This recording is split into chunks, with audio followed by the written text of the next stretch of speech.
The goal with this video would be to answer 3 questions with respect to Amazon interviews for senior and leadership roles in general. Okay, I'm going to answer who passes these interviews according to my experience, how do they prep, if they prep at all, and why do people fail these interviews. Okay, so first thing, who passes these interviews? What impressed me the most was the level of interviewing skills that successful customers had. And to give an example, a great number of these people were already certified coaches. Okay, now on the opposite side, I could not correlate previous FANG experience with successful interview outcomes for Amazon interviews. There is a slight correlation between the type of education, the name of the universities in their CVs, which are more likely to produce results, but I don't believe it's the main thing either. But education does sell with these things, and certified coaches, I was impressed how many certified coaches I coached. Okay, the second thing you should keep in mind here with respect to who passes these interviews is people who have great listening skills, and again, who are so good at interviewing.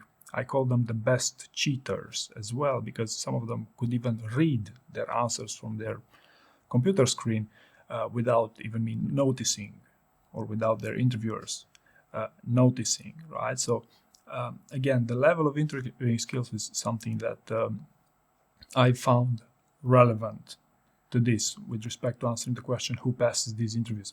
Second question, on whether do these people prep for these Amazon interviews. And there are 2 scenarios of interest. First is when you get a short notice interview.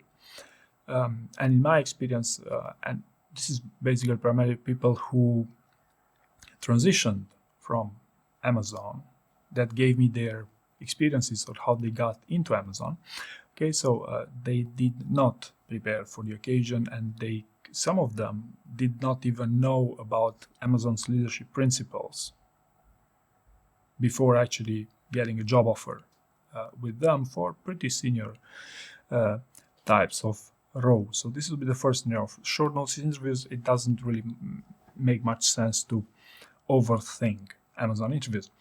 With respect to the second scenario, yes, this is basically my main customer base, and it's basically preparing a full story bank and role-playing it as much as possible with maybe not just one coach, but you could also do it with multiple coaches. You could switch coaches if you don't like them. But again, these things do pay off, right? So coaching for senior executive level roles has always been something, a proven strategy to prep these interviews, and not only job interviews, right? And last but not least, why do people fail these job interviews? I found that the main reason why people fail these interviews is monumental mistakes. So at the extreme end is monumental mistakes, and these happen because I believe they're high intensity interviews. Many people say that they weren't expecting such high intensity interview.